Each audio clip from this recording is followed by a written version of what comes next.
Hi everyone, tonight we're going to sit with a story that starts with something as ordinary as a warm cup of coffee and ends with something as permanent as a locked door.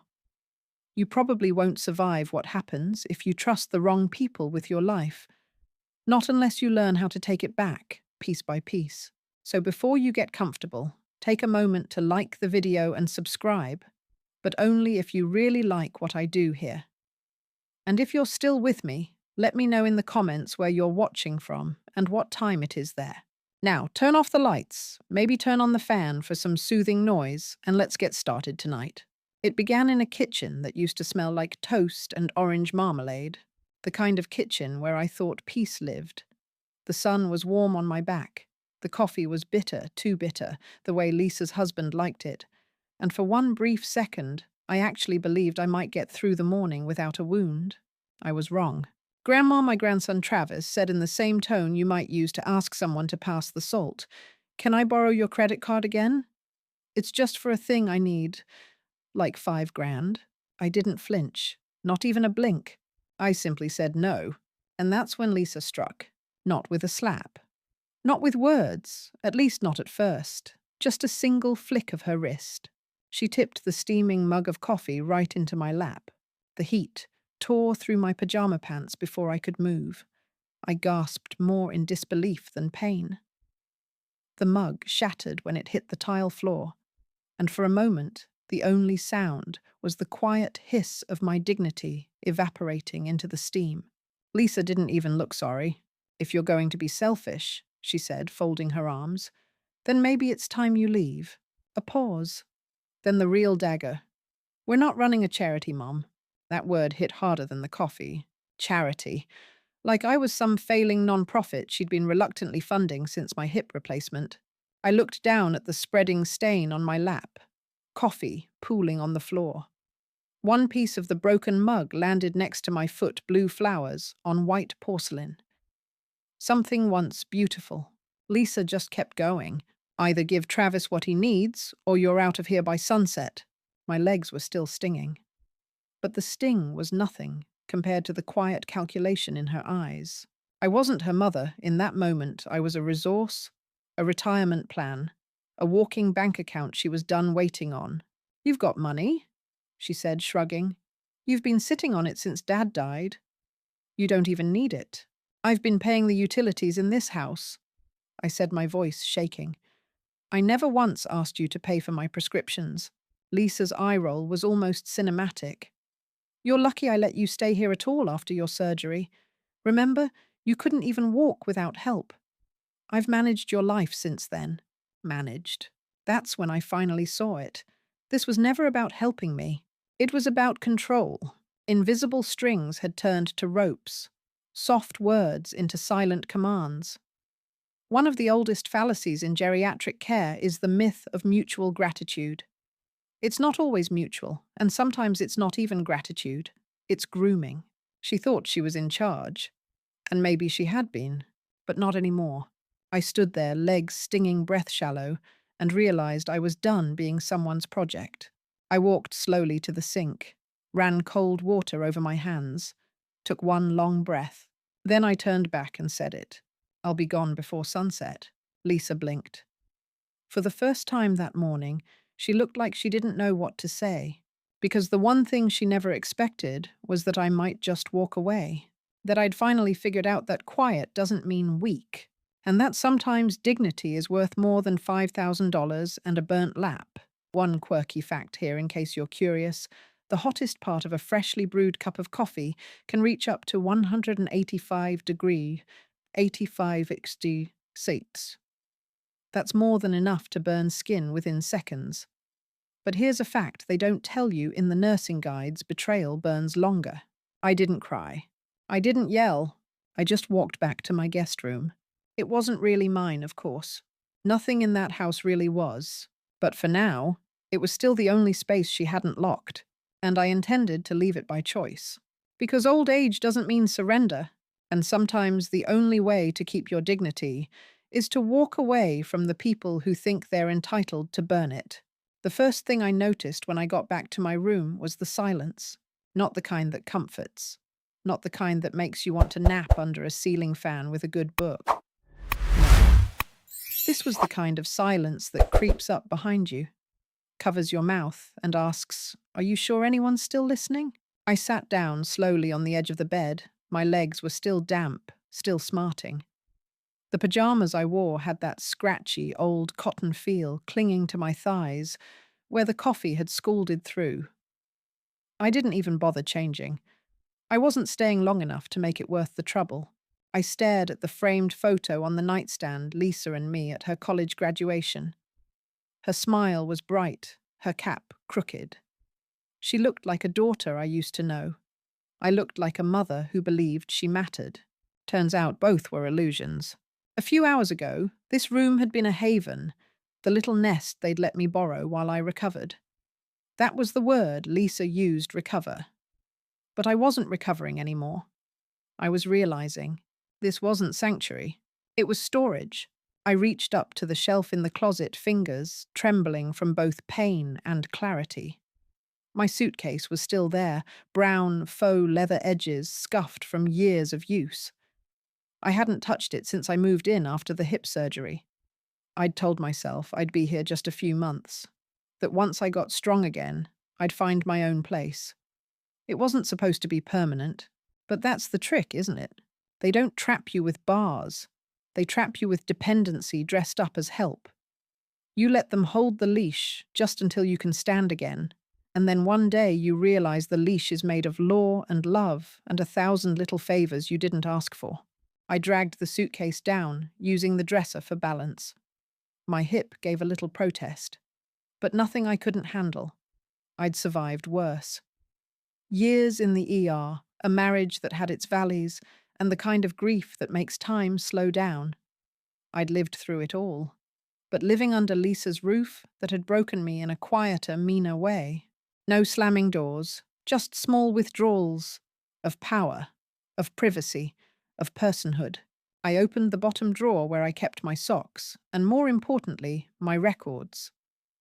It wasn't much, but tucked under a bundle of wool and cotton were a few papers bank-routing numbers, a copy of my Medicare card, a folded envelope with my birth certificate. I hadn't known why I'd hidden them at the time. Maybe instinct. Maybe the last little ember of control flickering inside me. Now I was grateful for that version of myself. She'd given me a lifeline. I moved to my nightstand, reaching for my purse. That's when I felt it, the weight was wrong. I unzipped the main pocket. No wallet, no bank card, no ID. Panic started as a whisper in my stomach. I checked the side pocket. Nothing. The smaller one, just peppermints and an old lipstick I hadn't used since Christmas. My wallet was gone. I sat back, heart pounding in my throat. I had used it yesterday, I was sure. At the pharmacy. Lisa had driven me, said she'd hold my bag while I walked slower. I thought she was being kind. Now I realized she was being strategic. Strategic, like a chess player 3 moves ahead. Let me just take care of your bills, Mom. It's easier if everything goes through one account. I'll set up automatic payments. You just focus on healing, okay? That's what she'd said, soft and syrupy. Like I was her beloved grandmother, not the woman who once held her while she cried over a high school heartbreak. And I let her. I let her streamline my mail, organize my medications, simplify my digital accounts. You know what else is simple theft? I checked the old Bible tucked under my pillow. I flipped through the jewelry box, even checked under the mattress. Nothing. Everywhere I looked, my identity had been erased. It was like I'd already died and left behind a body with no ownership. Here's a bit of old age wisdom for you. Always keep one thing, just one that they don't know about.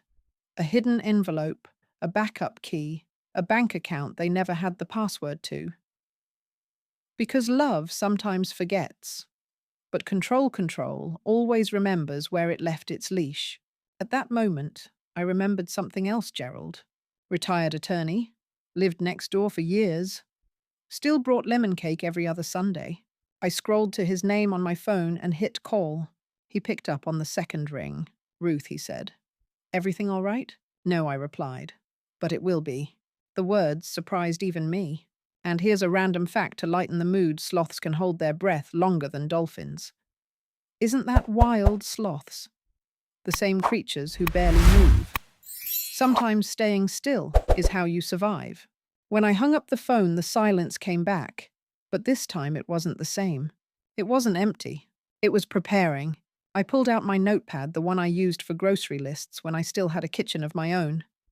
On the last page, I'd once scribbled every password I couldn't trust to memory, and I began writing again, this time dates, transactions, moments I remembered feeling off. Every manipulation, every nudge disguised as kindness. I wasn't doing this to take revenge. I was doing it to take inventory. Because before you reclaim a life, you have to know what's been stolen. I didn't sleep that night. Not out of fear. No, fear had already done its job and left. What kept me up was the realization that I'd let it happen.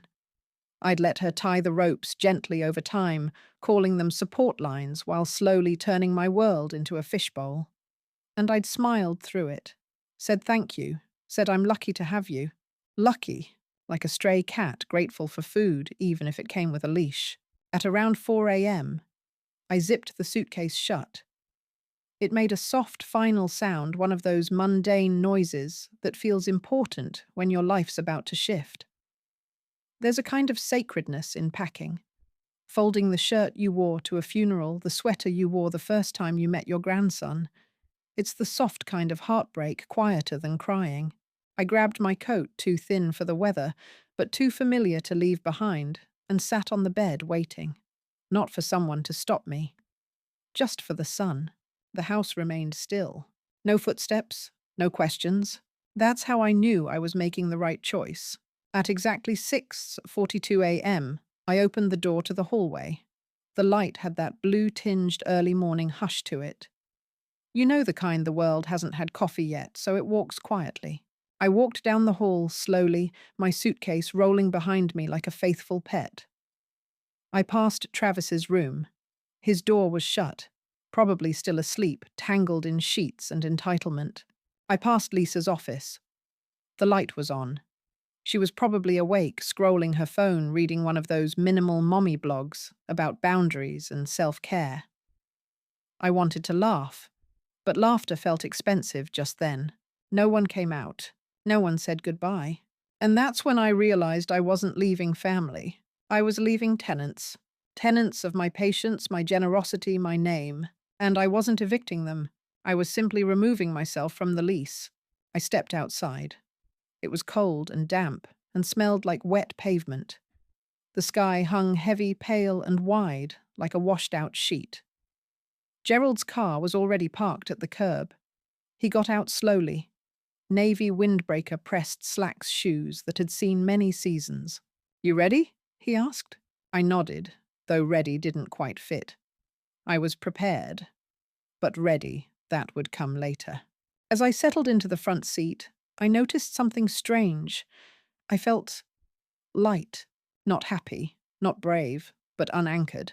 And that's when it hit me. Maybe freedom doesn't feel like fireworks. Maybe it just feels like not being scared to check the mailbox anymore. Here's a curious fact for you. Octopuses have 3 hearts. 3. And when they swim, one of them stops beating. Which just proves my point. Sometimes movement is survival. And sometimes it hurts. Gerald drove quietly, letting the radio murmur beneath the tension. "Coffee?" he asked at the next light. "I've had enough coffee trauma for a while," I said, and he cracked a smile. We pulled into the parking lot of a place called Golden Pines. Not flashy. No fountains or columns. Just clean lines, quiet landscaping, and a row of pink hydrangeas out front that looked like they were humming to themselves. Gerald turned to me as he parked. "This is just a visit," he said. "We're not signing anything. We're just looking." I nodded, gripping the armrest a little too tightly. Inside the lobby smelled like lemon balm and warm bread. Not bleach, not hand sanitizer. Just home. A woman at the front desk looked up and smiled. Not the kind of smile you save for donors or complaints. A real one. "You must be Ruth," she said. Gerald called ahead. "Welcome." That word welcome hit a little harder than I expected. Not tolerated, not endured, welcomed. She handed me a brochure. I didn't open it. I didn't need to know what was inside just yet. I needed to know if the air here felt different. And it did. They showed me the courtyard first. Brick pathways, shaded benches, a koi pond that shimmered like a glass bowl of secrets. An older man was reading a newspaper in the sun. Two women were doing yoga badly and laughing about it. No one looked overmanaged. No one looked like they were waiting for permission. Gerald and I walked slowly around the koi pond. The fish glided beneath the surface, calm, aimless, beautiful. I used to sit near water when I needed to think. It reminded me that movement can still be peaceful. You still do, Gerald said, reading my mind. We sat for a long time, not speaking, just being. For the first time in months, I didn't feel like someone's task. I didn't feel like a broken lamp waiting to be fixed or thrown away. I felt me. Later, as we walked back inside, we passed a small room labelled tea room. A tray had been set out, 2 cups, lemon cookies, nothing pushy. Just an invitation. I held the cup in both hands, grateful for its warmth, and more grateful for the fact that no one tried to pour it into my lap. One academic debate that always comes up in elder care is the ethics of autonomy versus safety. Should aging loved ones be allowed to make risky choices, or should we protect them even from themselves? But no one ever asks the bigger question, who gets to define what's safe? Because I'll tell you something right now, nothing is more dangerous than being slowly erased. As I sipped my tea, I opened the brochure. It listed floor plans, 1-bedroom units, kitchenettes, month-to-month options, no pressure. No contracts hidden in hospital forms. Lisa had told me places like this were for rich widows who read Vogue. But I didn't feel like a rich widow. I felt like a woman remembering the shape of her own voice. Let's say I wanted to move in, I said to Gerald. How would I afford it? He didn't blink. Let's find out, he said. And just like that, I wasn't just surviving anymore. I was planning. We left Golden Pines just after noon, but I didn't feel like I was returning from a tour. I felt like I was waking up from anesthesia. Everything back at Lisa's house suddenly looked different, dimmer, like I was stepping back into a space that had already forgotten me. Gerald dropped me off down the block as I requested. I didn't want her to see his car and start asking questions. Not yet. I wanted to gather the rest of my things quietly, while I still had that thin barrier of invisibility. You can get a lot done when no one's watching, especially when they think you're too helpless to make a move. As I stepped into the house, the familiar hush returned. Travis's shoes were by the door, expensive ones, the kind with names that sound like car models. Lisa's laptop was open on the kitchen counter, blinking sleepily. The coffee pot was empty, thank God. No voices, no footsteps. It was like I had become a ghost in my own life. I moved quickly to my room. My suitcase was still there, untouched. But I could feel it, that sense that time was running out, like the walls themselves knew I wasn't supposed to be here anymore. I double-checked every hiding spot I could think of. Still no wallet, still no ID. But tucked in the back of my jewelry box was something I'd almost forgotten, an old key. The safe deposit box at First Valley Bank. I hadn't opened it since Cliff passed. He used to joke it was the one place nobody could break into. Even Lisa didn't know it existed. I slid the key into the side pocket of my coat. That box might be the last place my name still meant something. Here's an old age wisdom fact for you. If you give someone the power to handle things for you, they'll eventually start handling you. And by the time you realize it, they're already managing you out of your own decisions. That's not caregiving. That's conquest. Back at the dresser, I opened the drawer where I kept a notebook. The yellow legal kind, spiral-bound, dog-eared. It was supposed to be for crossword puzzles and grocery lists. But after this morning, it had a new purpose. I turned to the back and began writing dates phrases Lisa had used, small things that had bothered me at the time, but hadn't made sense until now. You don't need to worry about those bank statements.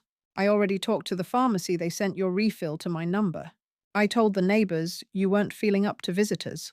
Little things, little locks turning quietly. I flipped further back and found a list I'd written months ago, passwords, old pins, an account number or two. My handwriting was shaky, but it was all there. These were the breadcrumbs. I hadn't meant to hide them. I just wanted to feel useful, to pretend I was still involved. I was lucky to have written them down at all. It's a quirky truth. Elephants don't actually have photographic memory, but older women with a grudge. We remember everything. We remember how much gas was in the tank the day someone said they'd just borrow it. We remember who called, who didn't. We remember the way voices sharpen when money's involved. I packed the notebook into my bag. I checked every drawer, every cubby. And that's when I remembered something else. The title. To the house.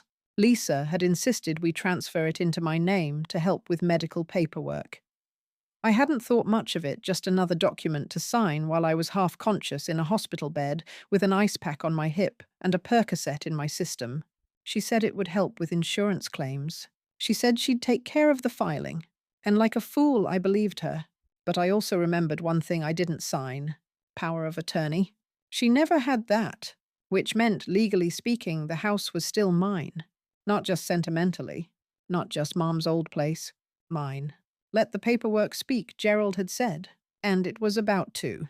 As I folded the final shirt into my suitcase, I caught sight of myself in the mirror. I looked tired, but I didn't look broken.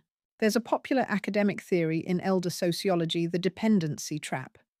It argues that when older adults are treated as burdens, they internalize that role and stop advocating for themselves. But what they never account for is the spark.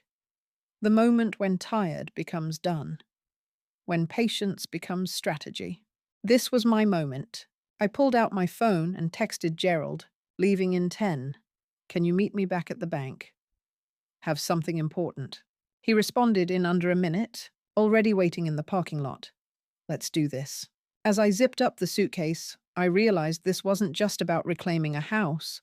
It was about reclaiming the narrative. Because Lisa had been telling my story for too long. Poor Mom. Can't manage her own affairs. Needs our help. No, I didn't need help. I needed a new chapter. And I was going to write it myself, one notarized page at a time.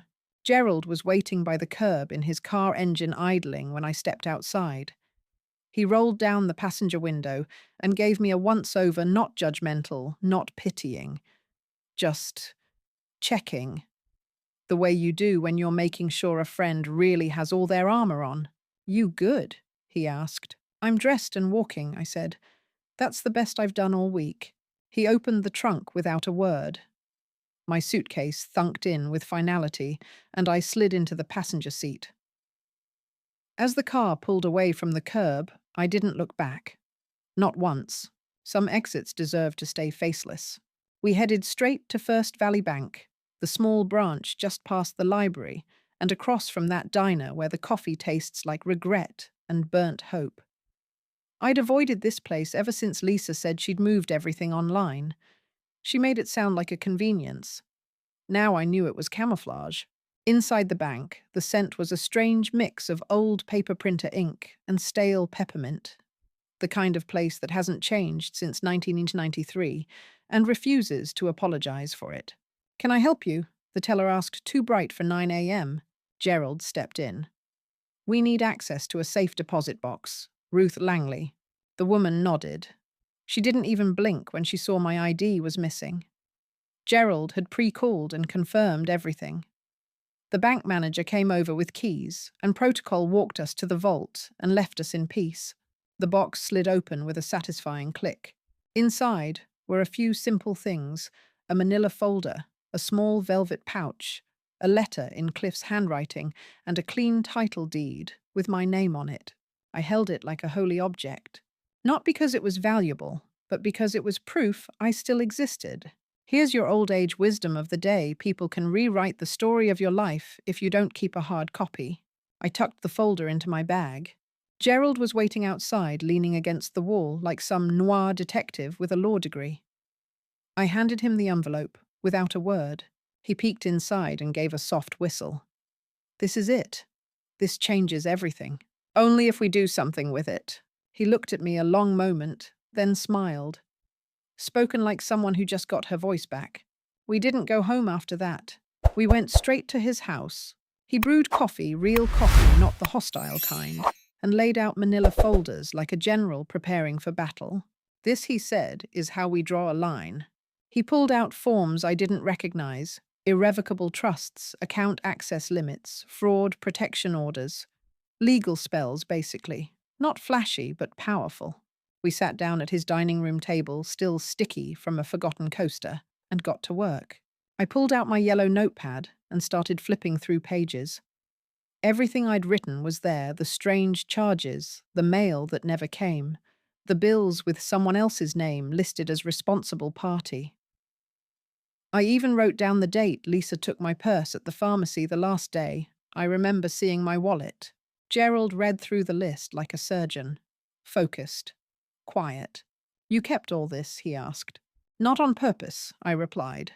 "But I guess I always knew something wasn't right." "Ruth," he said, "this is more than not right. This is theft." I nodded, but inside I was trembling. Not from fear, from the realization that I'd let it happen. It's a quirky thing about human psychology. When you trust someone long enough, you start mistrusting yourself instead.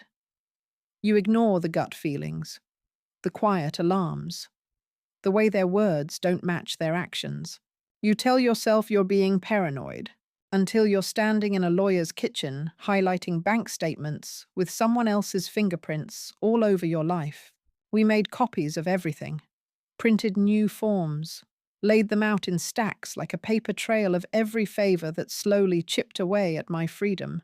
"You sure you want to file all this?" Gerald asked. "I'm not filing it for me," I said. "I'm filing it for the version of me who thought she didn't have a choice." That landed. He didn't ask again. By sunset, the house was glowing with that amber kind of light that makes everything look cinematic, even grief. We sat on his porch. I was holding the deed in one hand, a cup of tea in the other. "She's going to lose her mind," I said. Gerald didn't disagree. "She thought you'd go quietly." "Maybe I did too," I admitted. And then we laughed. Really laughed. Not the bitter kind, but the kind that finally has oxygen behind it. There's an academic phrase for this kind of thing: liberation by administration. It's when someone reclaims power, not with fists or shouting, but through structure, documentation, and the law. It doesn't make for great cinema, but it makes for peace. And peace, as I was learning, is often louder than revenge. Later that night, I returned to my temporary apartment at Golden Pines.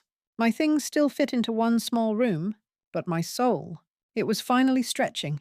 I pinned a single sheet of paper to the corkboard above my desk. It read, "Let the paperwork speak." The next morning, I woke before sunrise, not out of nerves, but out of habit.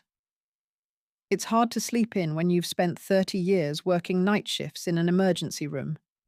You learn to function on 4 hours, to move quiet in the dark, to listen for disasters through drywall. This morning, though, the only sound was the gentle hum of the koi pond outside. I sat up slowly, pulling the soft blanket from my lap. Golden Pines was quiet this early. No traffic, no demands, no guilt waiting outside the bedroom door. Just breath and stillness. I reached for the small notebook Gerald had given me, a new one, clean pages. He'd suggested I start logging everything from this point forward. Not just legal notes, but memories. Clarity. Write the truth while it's still sharp, he'd said. So I did. I started with the big things: the wallet, the banking changes, the day Lisa told the neighbors I was too tired to come out when in fact she never told me they came by. But then I added smaller things, like the time she replaced my landline phone with a mobile one and said, "This is better. You can't misplace it." But it didn't ring unless she let it. She'd changed the notification settings so only her calls would vibrate, or when she stopped giving me the remote for the TV saying, "Just tell me what you want to watch." Except sometimes she was too busy, and I'd sit there looking at the black screen like it was a window I wasn't allowed to open. Small controls, small erasures. Individually, they look like kindness. Together, they're a campaign. I documented them all. It's funny, there's a common misconception that memory declines with age, And sure, sometimes it does. But it doesn't mean the memories disappear. Sometimes they just sit quietly in the attic, waiting for someone to come pull off the tarp. By 9 a.m., I'd filled 3 full pages. Gerald arrived just as I was adding a fourth. Coffee I offered already pouring 2 mugs. Only if it won't get thrown at me, he said. New policy, no scalding beverages during financial planning. He chuckled and took a seat. Today was the day we'd take the next step protection. He laid out a packet from the elder financial abuse specialist, a woman named Miriam he'd worked with before. She wasn't flashy, didn't wear designer suits or speak in riddles. Just plain-spoken, detail-obsessed, and thorough. Exactly what I needed. Here's what we're filing first, Gerald said. A fraud protection notice tied to your previous accounts. Then a freeze request. Any new transactions checks or withdrawals get flagged until we sort out full control. And Lisa, I asked. She's not on anything official, he confirmed. No power of attorney? No co-signer status? But she's been accessing things informally, and if the accounts show matching IP addresses or forged signatures, it's game over. I took a long sip of coffee. Then I asked, what if she tries to retaliate? Gerald raised an eyebrow. Legally? No, I said. Emotionally? He didn't answer at first. Then he said, that's not your weight to carry anymore. And that was it. That was the first time someone said it like a fact, not a reassurance. Here's a quirky fact for you. Giraffes only sleep for about 30 minutes a day, broken into tiny naps. And somehow, they're fine. But me, I needed 8 hours just to survive the emotional tax of pretending everything was okay in that house. I signed the forms, one by one, name, date, initials. Gerald reviewed each page like it was a courtroom exhibit, because it might be. Once we file this, he said, we're sending a message that you're not just awake, you're watching. Later that day, we submitted everything to the Financial Protection Unit. Miriam called in the afternoon. I reviewed her activity, she said. Multiple logins from her IP voice recordings from phone calls impersonating you, and at least 3 forged signatures. I didn't even blink. And the house I asked. Title's still in your name. And it's being moved into your trust within the week. That means any attempt to claim ownership is null. I hung up and stared out the window. Across the courtyard, 2 women were arguing gently over the last lemon scone at the cafe cart. I watched them laugh about it, tugging at the pastry like it was treasure. It felt like another world. A better one. That evening, I took out my journal and wrote a single line across the top of the next page. I am not a tenant in my own life. And here's your academic term for today, reasserted autonomy, when a person reclaims authority over their decisions after a period of control. Social workers study it. Courts validate it. But no one talks about the tears you shed in the middle of the night before you even realize that's what you're doing. That night I slept deeply. No nightmares. No pacing the hallway in fear of footsteps. Just the sound of my own breath unhurried. Free. It happened just after breakfast, while I was folding the same cardigan for the 3rd time, trying to pretend I wasn't waiting for something. The doorbell didn't ring. Instead, my phone lit up. Lisa. 3 missed calls. Then a text, Mom. What's going on? There's a stranger walking through the house. Something about a property evaluation. I stared at the screen for a moment. Not in panic, in satisfaction. Because it meant the paperwork had arrived first. You see, Gerald and I had spoken to Carla just 2 days ago. Real estate agent. Reputable. Quiet. Recommended by someone who understood that dignity wears different clothes when you're older, usually linen and orthopedic shoes. We hadn't told Lisa, on purpose. We wanted the truth to land without warning, because sometimes that's the only way people like her ever notice anything when it affects them. The second text came in seconds later. Is this a mistake? Tell me this is a mistake. It wasn't. Earlier that morning, Carla had arrived with a clipboard and camera. A walkthrough. Routine by real estate standards. Earth-shattering if you thought the house was yours. But she never checked the title, because people like Lisa don't think they need to. I never replied to the texts. I didn't need to. Instead, I walked outside to the garden at Golden Pines. The koi pond was already glittering in the sunlight like it had secrets to tell. I sat on my usual bench, watching the water shift. Lisa called again, then voicemail. On the fourth attempt, I answered. Her voice was already mid-sentence. You ordered an evaluation. Are you kidding me? I waited a beat. Correct. Silence. You can't be serious, she hissed. You don't even live here anymore. What is this a threat? No, I said, steady and clear. It's a boundary. She scoffed. This is my home. No, I replied. It's the home you've been squatting in, funded by accounts that were never yours. You can't do this. I already did. That shut her up. There's a moment in every battle when the opponent realizes they were never playing the game, they were just juggling borrowed time. Lisa was quiet for a few seconds. I could hear the wind outside the house, maybe from the front door still swinging open after Carla walked out. Finally, her voice came back, small but sharp.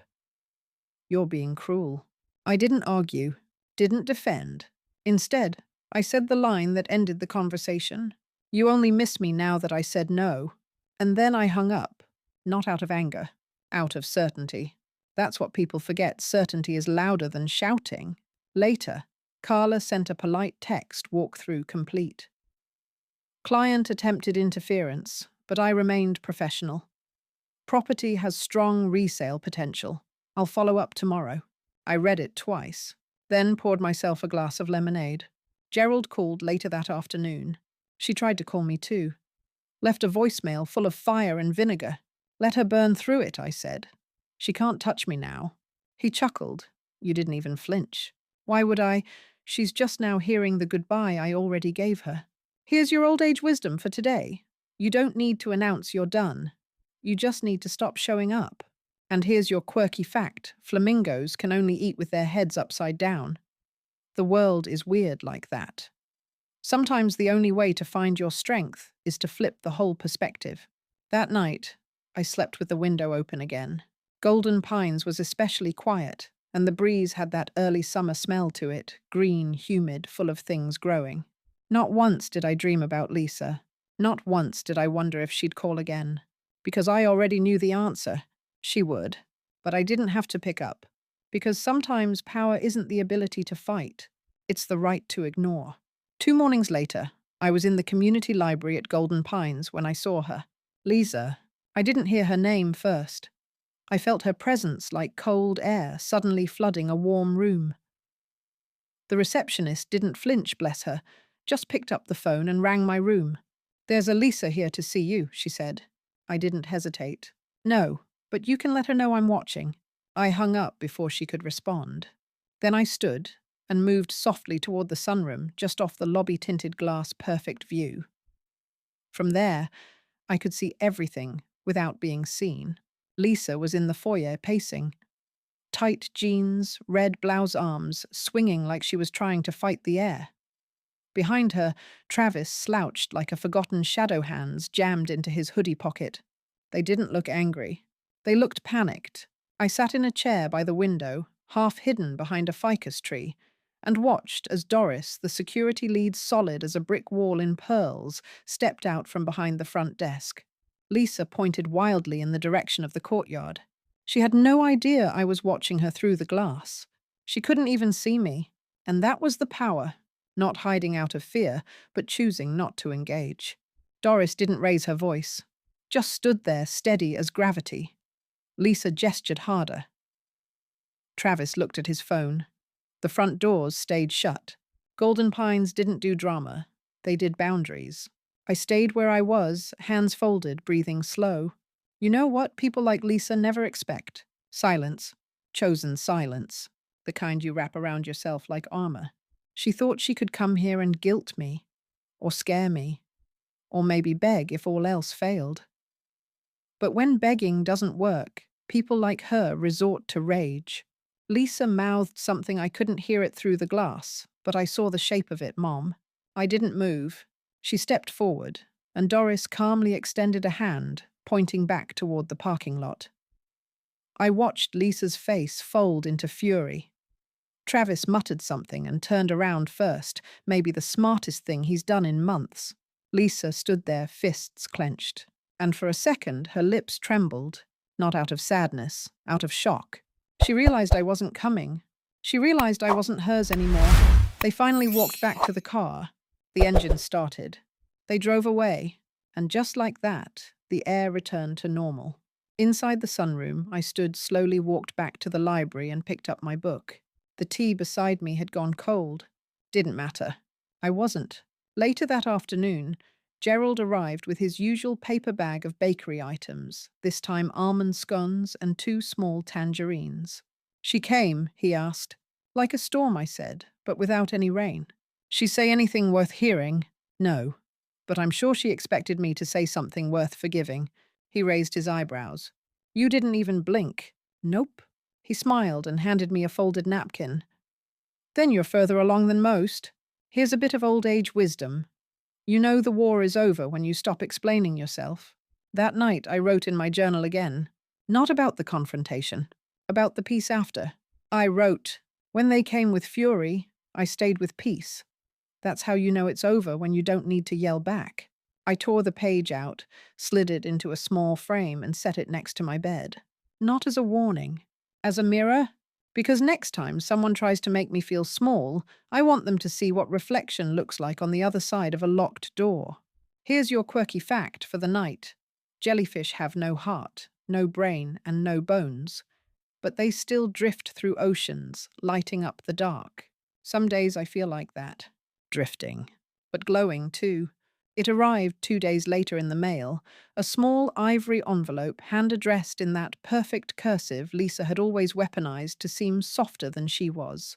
I found it in my Golden Pines mailbox during my usual mid-morning walk. I didn't open it right away. I didn't need to. I knew exactly what it was. Marjorie, who'd been strolling beside me, glanced at the envelope in my hand. From her, she asked. I nodded. "Want me to open it for you?" "No," I said, slipping it under my arm. "I don't need anyone else to see this lie." We kept walking. When I got back to my room, I placed the envelope on Cliff's old writing desk. The sun was streaming through the same west-facing window that used to light up our kitchen back home. Funny how some light follows you, no matter how much of your past doesn't. I waited until the shadow from the curtains hit the desk, just so like the way it used to when Cliff wrote letters to his old war buddies. Then I sat down and opened it. No dramatic music, no trembling hands, just clarity. The letter began, of course, with, "Mom," not "Dear Mom," not "I'm sorry," just "Mom," like she still had the right. The first paragraph, predictable. A few vague nods toward regret. How things got complicated. How she never meant to make me feel pushed aside. How it all happened so fast. She used the word misunderstanding, like it was Febreze, hoping it would cover the stench without actually cleaning anything. Then came the real reason, she wrote. Line 3, "We're having a hard time now. Bills piling up. Travis didn't qualify for the car loan after all." And there it was. The ask. It always came dressed up like remorse, but the zipper never closed all the way. You could always see the greed underneath.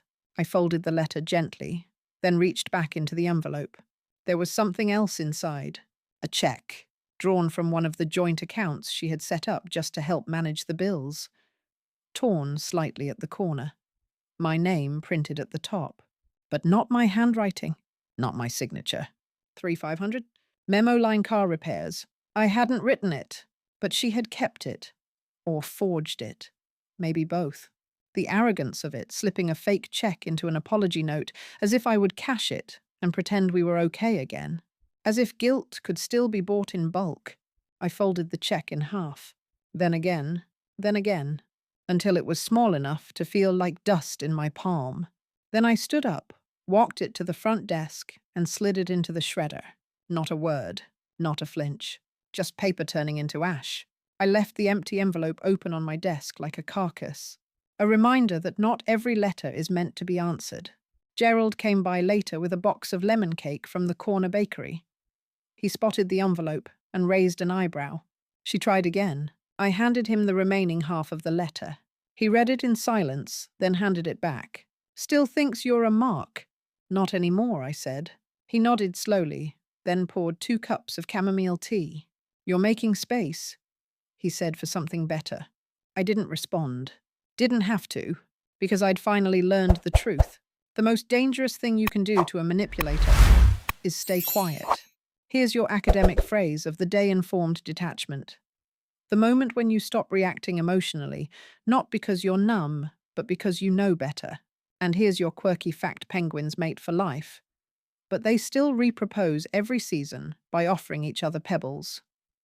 You can be loyal and still insist on new terms. I journaled again that night. Just a single sentence. I don't care what you meant. What you did was enough. Then I turned out the light and slept with both eyes closed for the first time in weeks. The call came just after dawn. I was already awake, watching the koi swim lazy laps through the pond mist.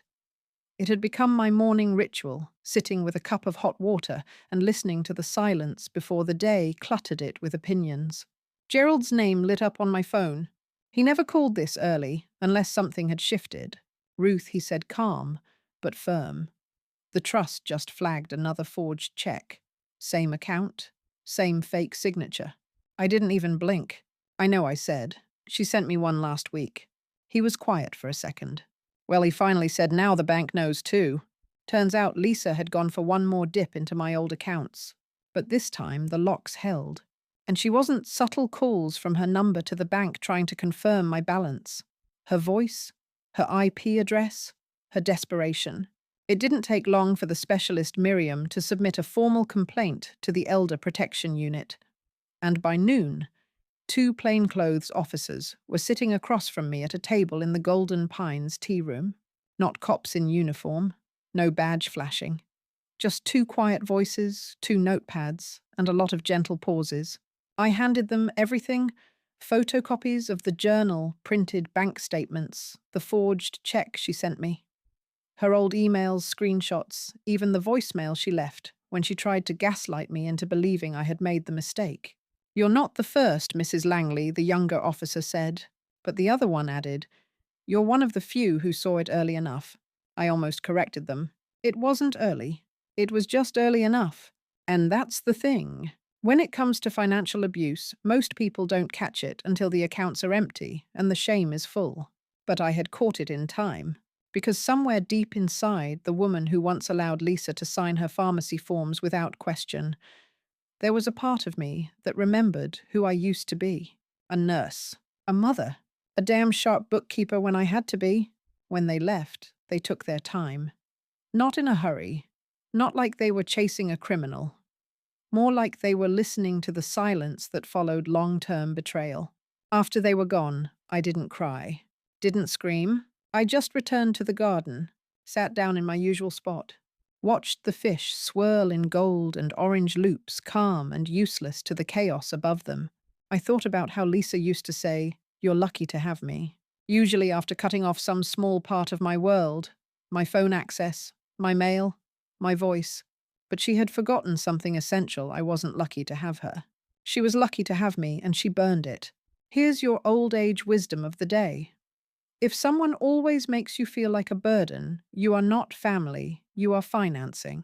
And a quirky fact to go with it. Sea otters hold hands while sleeping so they don't drift apart. It's adorable. But not all relationships are that sweet. Some people hold on just to anchor you. Later that evening, Marjorie joined me on the patio. She didn't ask any questions. She didn't need to. Everyone at Golden Pines knew, not because I told them, but because they'd seen the way Lisa arrived, loud, fast, and furious. And they saw the way I didn't flinch. She didn't just lose money. She lost access. Access to me. To my name. To my trust. To my life. Because that's what this was always about. Not love. Leverage. And she gambled it away. When Gerald arrived later, he had more than lemon cake. He had papers. "Ready for your signature?" he asked. "Yes," I said. I signed every document. Quietly. Carefully. With the same care I used to take when filling out hospital discharge forms at the nurses' station. Because that's what this was. My discharge. from a life I hadn't realized was keeping me on permanent bed rest. Here's your academic phrase of the day: restorative justice. It's when the victim isn't just protected, but restored. It's not about punishing the offender.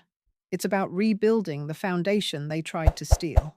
That night, I returned to my room and poured a glass of ginger tea, sipped it slowly, looked at the copy of the trust paperwork, now sitting neatly in a folder by my bedside.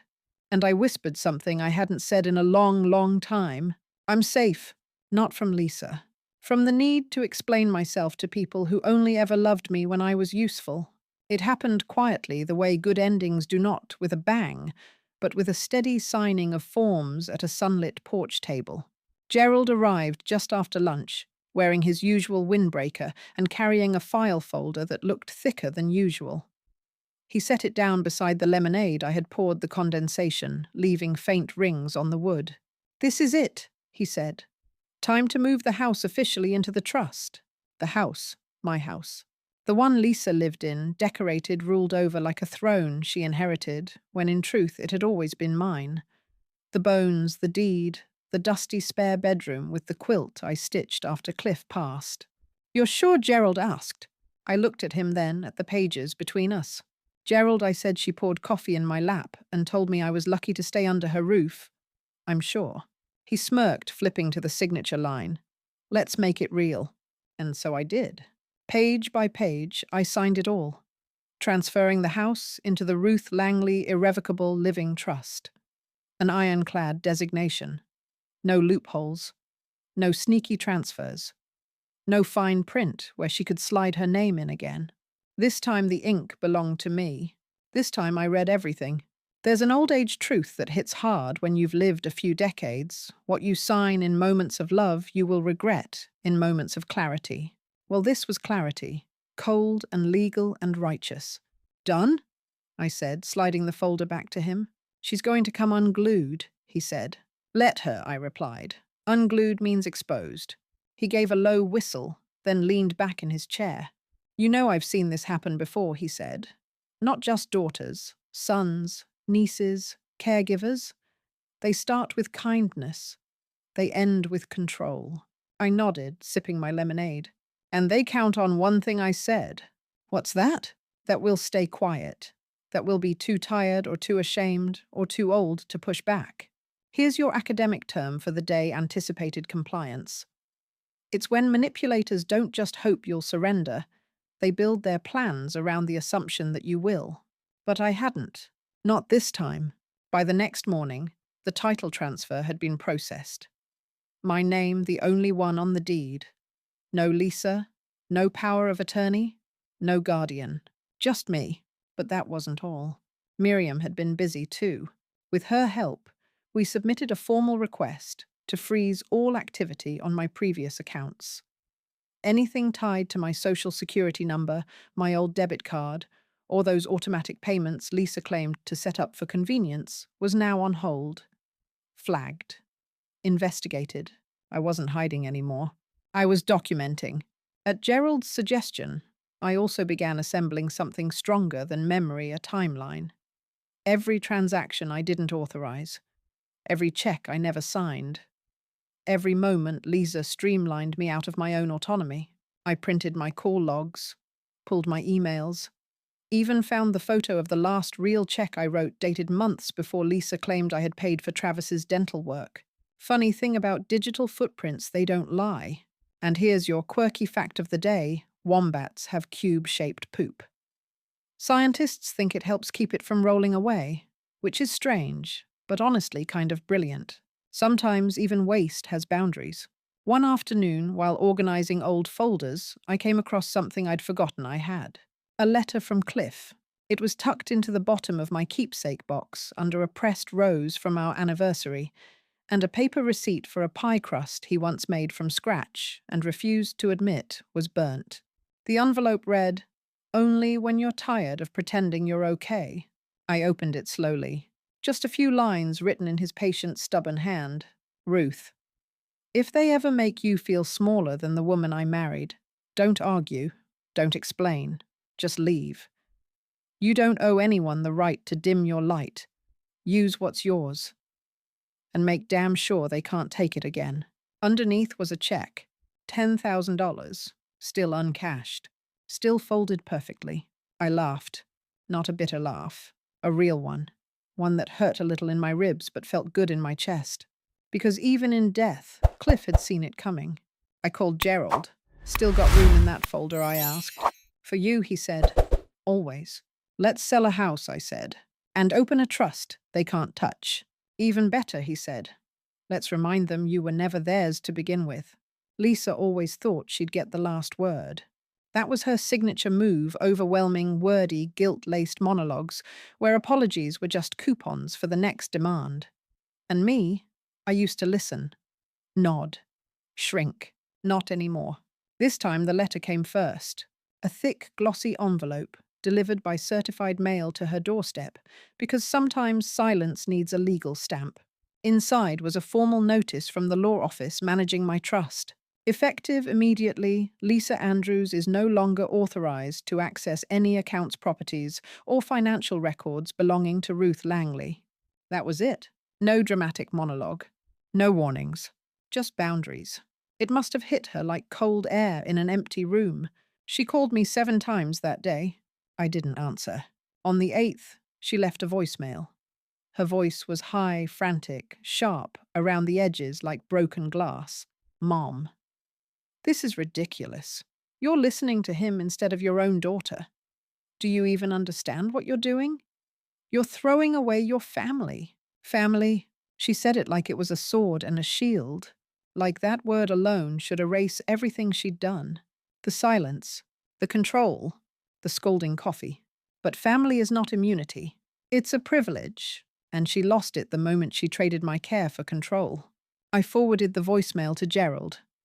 Not because I was afraid, but because I wanted a record. Then I did something quiet, something powerful. I mailed her nothing. No reply, no explanation.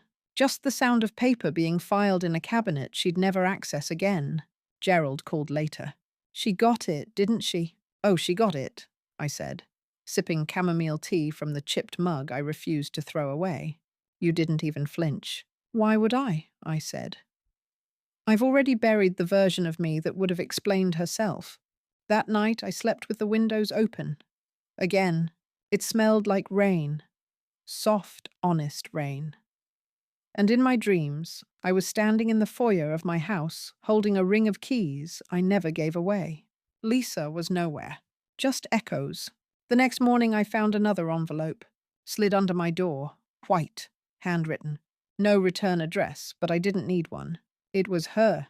I stared at it for a full minute, not because I didn't know what was inside, but because I did. Marjorie found me standing there in the hallway, still holding the envelope. She'd try again. I nodded. Want me to open it? No, I said. Not this time. Not ever. I walked it down to the front desk, dropped it straight into the shredder. No ceremony. No speech. Just paper turning into nothing. Because this time I wasn't curious. This time I didn't need to hear her say she was sorry just to follow it with, but this time the silence was mine. Here's a quirky fact for your day. A group of flamingos is called a flamboyance. Lisa used to call me overdramatic any time I cried in front of her. I used to think that meant I was weak. Now I know being dramatic is just what the world calls women who won't stay small. Later that day, Gerald brought over new documents, updated trust guidelines, a fresh set of protected accounts, and even a laminated list of direct contact numbers, in case anything else came up. We sat at the patio table again, sipping lemonade, while the koi swam like living brushstrokes below us. You know, he said, you've done something a lot of people never get to do. What's that? End the cycle. Not with rage, not with screaming, just with a locked door and a clean name. I leaned back in my chair and looked up at the sky. It was wide and soft the way it gets before dusk. And for the first time in years, I let myself believe that I wasn't just safe. I was free. Here's your old age wisdom. Freedom doesn't always roar. Sometimes it just doesn't pick up the phone. It happened on a Thursday, the kind of late afternoon where the sun paints everything gold and quiet. I was sitting in the garden with Marjorie, the two of us sharing a quilt across our laps, like a secret handshake. We'd just finished talking about the upcoming bridge tournament and how none of the new ladies shuffled correctly, too timid, too loose at the corners. We were waiting for Gerald to arrive with scones, our weekly ritual.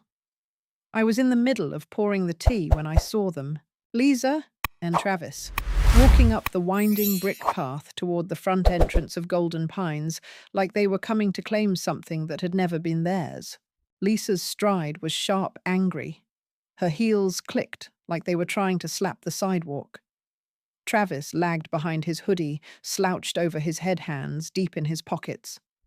The same bored scowl he wore the day he asked me for $5,000, like it was a cheeseburger.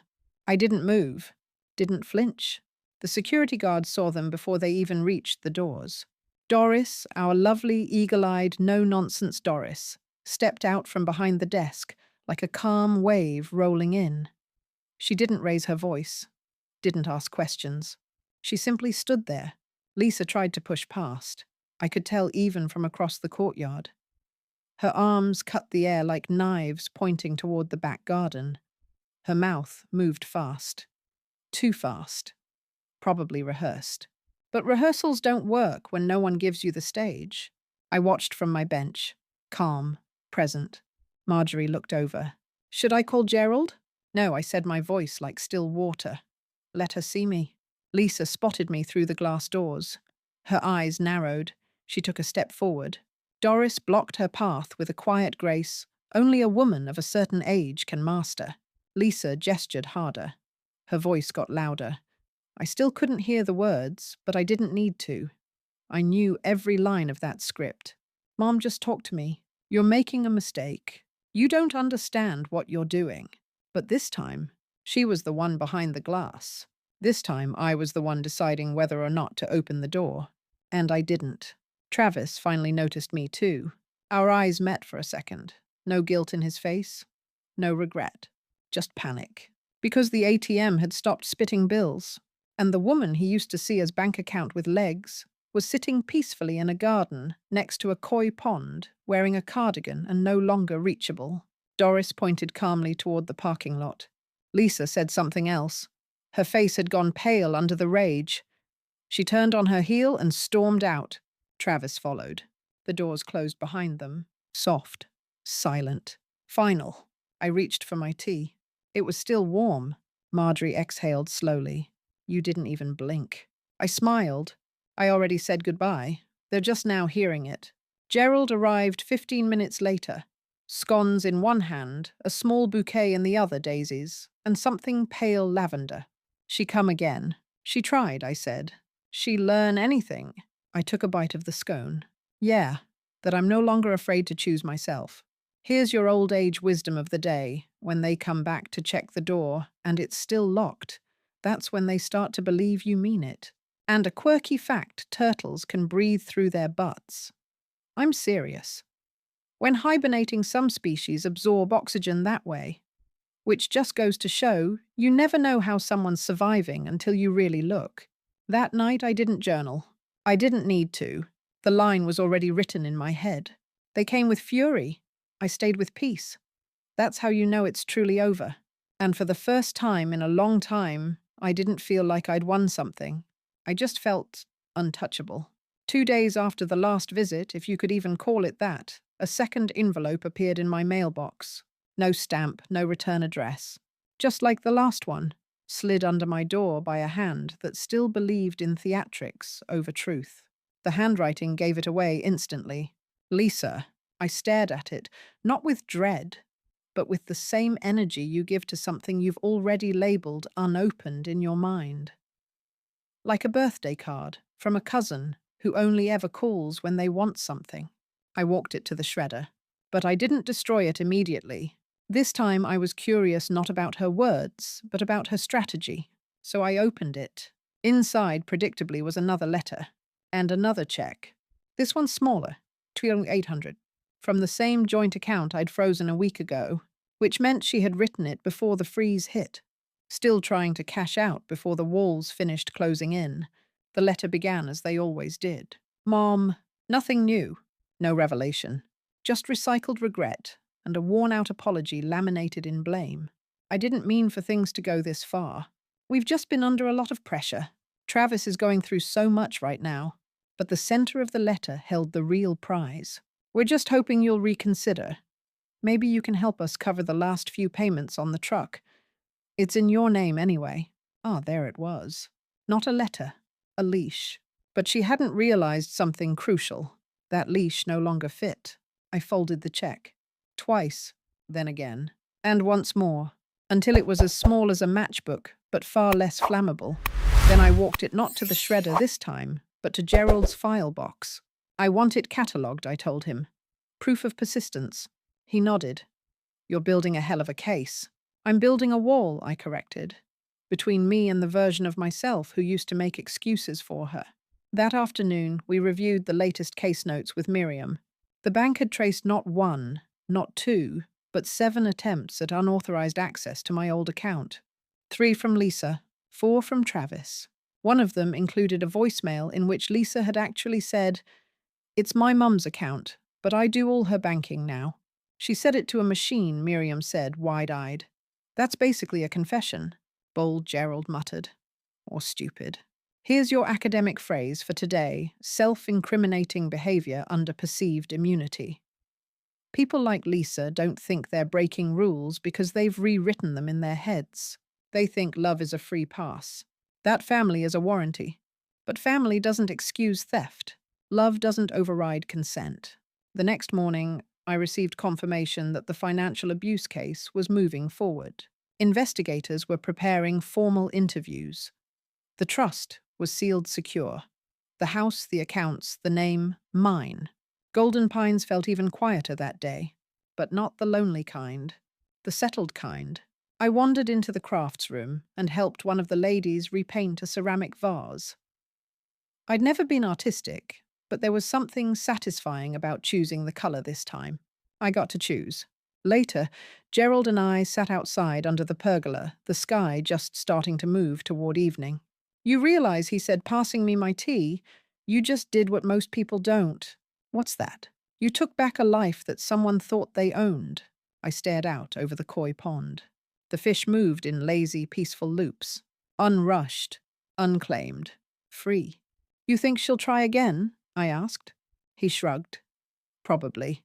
But the locks are new and the keys don't fit anymore. Here's your old age wisdom. You can't guilt-trip someone who no longer believes your apology is currency. And today's quirky fact. A group of porcupines is called a prickle, which somehow feels fitting for the mood Lisa's been in lately.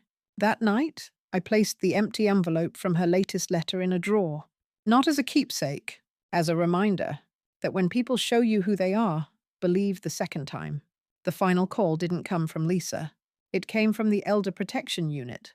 They'd completed their review. The investigator's tone was gentle but firm, the kind you use when you're telling someone what they already know, but need to hear out loud. Mrs. Langley, we're moving forward with charges. Based on your documentation, the audio recordings, and the bank's records, your daughter and grandson have engaged in clear patterns of financial misconduct and fraud. I didn't speak right away. I was standing by the koi pond again, phone pressed to my ear, the morning sunlight making the water look like stained glass. We'll coordinate with your legal counsel from here, she continued, and you won't be required to confront them unless you choose to. I nodded before realizing she couldn't see me. Thank you, I said. And I meant it. Not because I wanted revenge, but because I wanted a record. The kind of record no one could erase with a sob story and a smile. I hung up and sat on the garden bench. Doris came out a few minutes later with 2 cups of tea without being asked. She was like that. Quiet, intuitive. The kind of person who didn't ask how you were, but made sure your cup was full anyway. She's really gone, huh? Doris asked. She's still out there, I said. But she's not in here. Not anymore. And that was the point. Lisa didn't need to be behind bars to be removed from my life. She just needed to be shut out of the places where she'd once rearranged everything under the guise of helping. Later that day, I cleaned out the last of my old folders. Bank files, printouts, letters with phrases like, "You're lucky I'm here." I boxed them up, labeled the file closed chapter. I didn't throw them away. I just archived them because I wanted to remember that I didn't just survive. I recalculated, reclaimed, rewrote. That evening, Marjorie and I sat on the back patio again, each of us wrapped in our own shawls like queens in exile. She handed me a warm muffin and said, "You know what I admire most about you? I expected something poetic. Instead, she said, you didn't yell." That made me smile, because yelling was never my style. I was raised on quiet sacrifice, on making do, on biting back. But somewhere along the line, I learned that silence can be a weapon too, if you wield it right. Here's your final quirky fact. Sea cucumbers can eject their own organs to escape predators. It's dramatic, weird, and totally effective. Sometimes the only way to get free is to let go of something you thought you needed to survive. And your final bit of old age wisdom: the scariest thing you can be to someone who once controlled you is unbothered. Lisa and Travis faded away like steam. No more voicemails, no more letters, just nothing. And that nothing, it was everything. Because I finally knew what it felt like to end a story before someone else wrote the last line. At Golden Pines, they hung wind chimes in the courtyard that only catch the breeze at sunset. Most evenings you don't notice them, but sometimes, just sometimes, they sing. And on the night, I got final confirmation that all my accounts had been locked, protected, and cleared of her fingerprints. They sang a soft rattling song, like an exhale, like applause. That night I didn't journal, didn't frame a quote, didn't even light the little candle I keep by the bed. I just slipped under the blanket. Cliff once draped over my shoulders, pulled it to my chin and whispered, "I'm safe." Not because I was hiding, but because I had finally come home, not to a place, to myself. If you've made it this far, thank you for walking with me all the way through a story that may have felt too familiar, too real, or just a little too quiet for comfort. That's how these stories are. They don't explode. They simmer. This was never just about a stolen bank card or a daughter who forgot how to love. It was about boundaries reclaimed. It was about waking up one morning drenched in coffee and humiliation and deciding this is the last day someone else gets to write my story. It took courage, yes, but not the loud kind. It wasn't a courtroom slam or a public confrontation. It was paperwork, silence, a locked door that stayed locked. The courage was in staying seated, in not picking up the phone, in letting go of guilt disguised as love. I didn't win back a house. I won back myself. And maybe you know someone who needs that reminder that quiet is not weakness, that dignity can be rebuilt, and that family doesn't mean submission. It means choice, and respect, and safety. So if you're sitting in a quiet room tonight, wondering if your voice still matters, let this story be your answer. Yes, it does. You matter. Not because someone says so, but because you've decided it's true. Now soften your breath. Let the silence wrap around you not as absence but as freedom. This is your moment, your light, your locked door, and your open sky. Good night.